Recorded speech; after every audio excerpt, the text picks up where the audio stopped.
Hey there, Rustin here. So this is a little bit of a Halloween, I guess you could say, video. I'm going to be showing you some recent proxies that I made that weren't for Force of Will. Not too long ago, I was asked to make some Magic the Gathering proxies. More specifically, some basic lands with some horror art themes. And this is how they turned out. Basically, they gave me some artwork, and then I just picked out a basic land that I thought would be able to obviously this is not what a basic land template looks like. Even the full arts don't exactly look like this. I kind of took one and then I just kind of moved stuff around a little bit to where it kind of shows off the artwork a little bit more. But I was asked to make these for my friend's wife for her commander deck. So just made a handful of them. Made 4 of each here. So we have 4 light with Michael Myers. That's really cool. 4 here with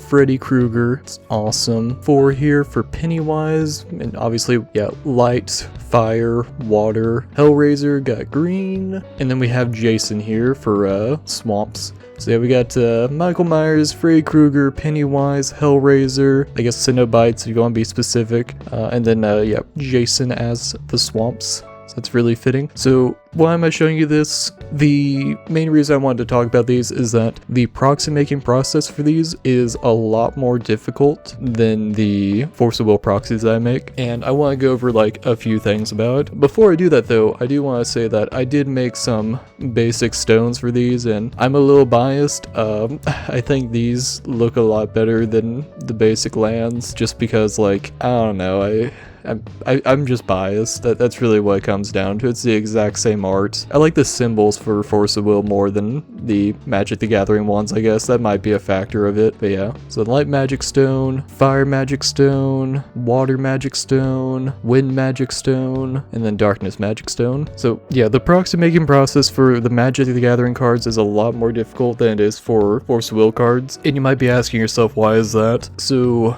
let me just pull up some failed attempts. Actually, no, let me pull up a Magic the Gathering card real quick. So you can see right here, this is an incredibly thin card, like very thin, I don't know how, I have a tool that can measure thickness here, but this is very much a few layers of paper and maybe some cardstock in there or something. They're very flimsy. Whereas you compare it to a Force of Will card where there's a lot more, you can even see it on the camera. There's much more paper thickness going on there. Yeah. It's very hard to tell. Maybe a couple more layers of paper are possibly in the Force of Will card, or the layers are just slightly thicker than they are for Magic the Gathering cards. So there's that. Another thing is the way that Magic the Gathering cards are, the corners are not necessarily rounded. So right here, the Magic the Gathering card is in the back here. So trying to use a corner rounder on these, it makes the cards just rounder. So if you make any proxies for Magic the Gathering and using a corner rounder to make things look a little nicer and neater, you'll have to play them with sleeves in order to not be, called out as a cheater by your friends or something, which in some ways that's actually a good thing because it kind of discourages counterfeiters, because counterfeiters have to go an extra step in order to get the proper corner roundness that Magic the Gathering cards have, because some of these corners, they don't even look that round. We are max zoom. Okay, that actually worked a little. So right there, you can kind of see it's not even so the Force of Will card is a perfect roundness to it, but the Magic the Gathering card has a little bit of a corner on the corner, if that makes sense. Let's see if this one's a little more obvious. It's a little more obvious. Yeah, it's where Force of Will kind of goes for a circular thing. The Magic the Gathering corner kind of has almost an oval, I guess you could say, at the corners. So there's that. So let me just pull one of these Magic the Gathering proxies out, and you can see where I kind of cut the corner, because getting it to actually match up is one of the hardest things to do. I did make an attempt. I did try to follow the corner and stuff, but just going for that cleaner cut I feel like it'd be nicer to have them like nice and more uniform, and then also like, I mean, no offense to Magic, I just prefer the nicer rounded corners that Force of Will has. And like, I'm pretty sure some other card games also have like slightly rounder corners like that. So there's that. So that was one of the hurdles, was the thickness of the cards, which actually this actually shows a little better. It's still really hard to tell. Just trust me whenever I say that this has more give in it than this. Like, this is about the same pressure I'm gonna put on them. Yeah. The Magic the Gathering one bends a whole lot more with about the same pressure. So there's that. The next thing that is hard, it's delayering the cards.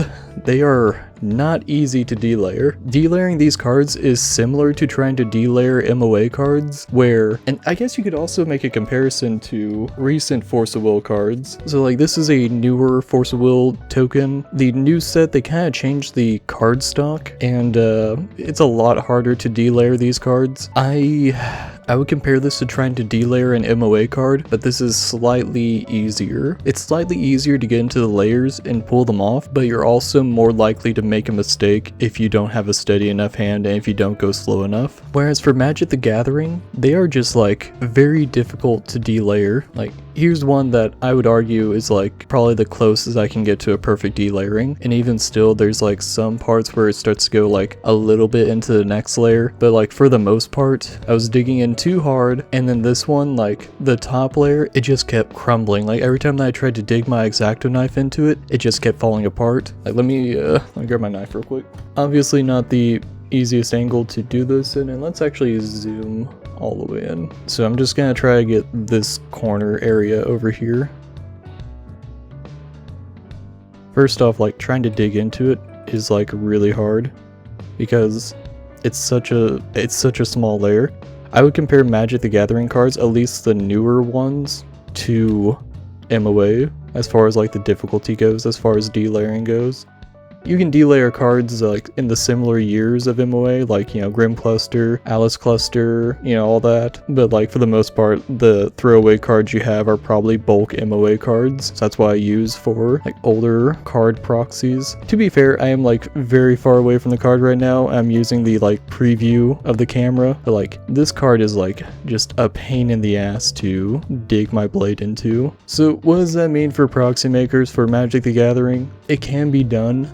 Like, obviously it can be done, I have proof here. The process is just a lot slower. You need a much steadier hand. You need a lot of patience. Like, you need a lot of patience to delayer cards in general, but in order to delayer a Magic the Gathering card, you need like the utmost patience, and you need to accept the fact that you are going to have failures. You're going to have a lot of failures. But then, you know, you also have ones that are just like, boom, great.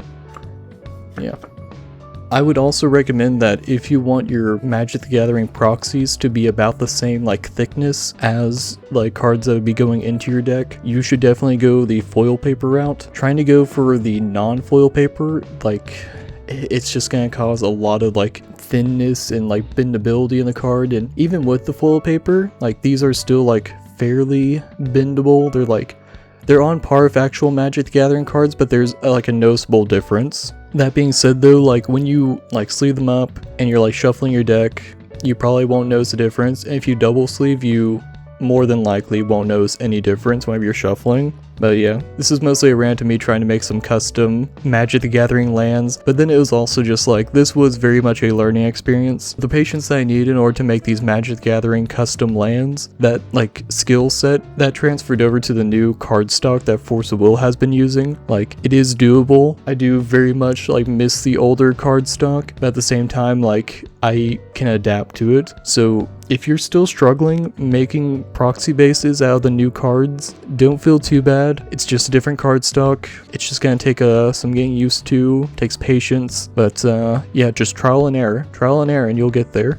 Yeah, so this really just kind of turned into a bit of a rant about making Magic the Gathering cards. I think these turned out great. I'm kind of happy that I went ahead and made myself a set of these, and like you know, basic Magic Stone style. Because, like, the artwork is very cool. Like, it's some very cool artwork. I'm not a big horror movie guy, but even I'm willing to admit that these look really cool. Like, I don't see Force Will ever doing something like this where it's like a horror theme or anything. I could see Magic the Gathering doing a secret lair similar to this where it's like horror movies and stuff, and they probably have already done a secret lair like this. I don't keep up with Magic, but like when we were like putting these together and like doing like, hey, do you like how this looks? Do you like how this looks? Yada yada. I was like, this feels like it could be a secret lair thing. And yeah, no, I think these turned out pretty great. Yeah, all put onto actual Magic the Gathering backs. The only difference between these and Magic the Gathering cards is that the corners are like slightly more rounded, but aside from that,